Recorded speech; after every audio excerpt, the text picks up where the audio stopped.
High school game night brought to you by JD's Pazzo Pizza in Ephrata. Welcome back to the high school game night halftime report. As always, we are joined by PennLive.com's Jeff Reinhardt. There's the man. We're talking District 3 football from 3 different counties. Jeff, thanks for hanging out. Good to be here, Brian. Thanks. Nice to see you. Yeah, I always like to see you too. All right, first up, we got to talk about Northern Lebanon from the LL League. They had won 15 regular season wins in a row, but the big story this week, forfeiting wins from week 1 and 2. Break it all down for us. Yeah, there was a bombshell dropped on us this week. Northern Lebanon off to the great start, 7-0, flying. 15 regular season wins in a row, as you mentioned. Week 1, they beat Pine Grove 52-0. Week 2, they beat Lebanon 51-17. I want to say big numbers. Turns out they were playing an ineligible player. That's a mouthful. And as it turns out, after we talked to the folks at the school this week, he transferred in this year ineligible. He was ineligible from last spring. Wow. Took them a while to go through the numbers and find it. I applaud them for self-reporting it. They called District 3 and said, we think we have an error here with a kid. So they did self-report it. Had to be tough to do. But I applaud them for doing that, being out front and reporting it now. Tough break. Losing streak over. Good news is they're still undefeated in section play. They can win the section title outright. Yep.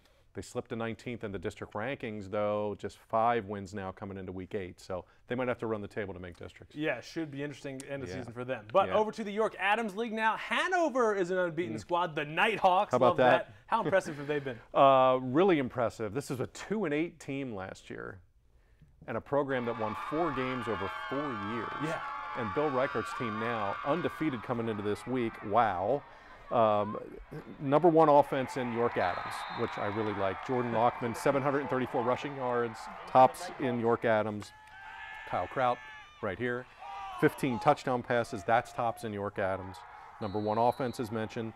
5th in defense in York Adams, 16 takeaways, which I love.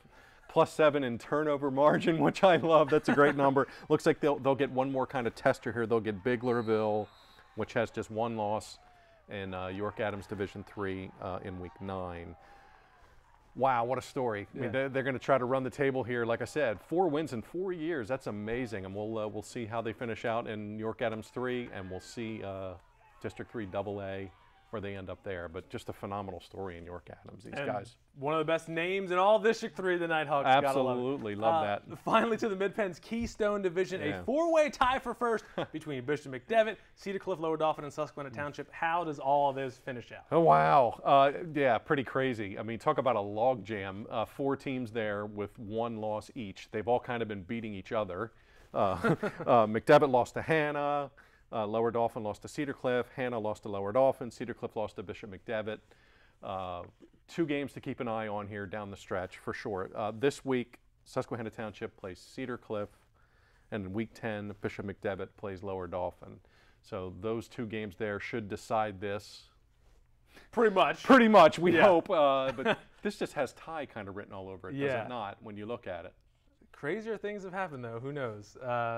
Should be a fun end to the season for the Mid-Penn Keystone as well. But okay, thanks so much for stopping by, Jeff. Always good to see you. Absolutely. And remember, you can all check out Jeff's work over at PennLive.com for all the latest on high school athletes throughout the LL League and beyond. And do not forget, we are right back here next Friday night with more live high school football on BRC 11. It'll be Garden Spot visiting Manheim Central. The Spot beat Central for the first time ever last year. Can history repeat itself? Find out next Friday at 7 p.m. But that'll do it for the halftime report for Jeff Reinhardt. I'm Brian Cast. Thanks for watching. We'll send you back out to Denver for second half action between the Manheim Central Barons and Cocalico Eagles. Enjoy.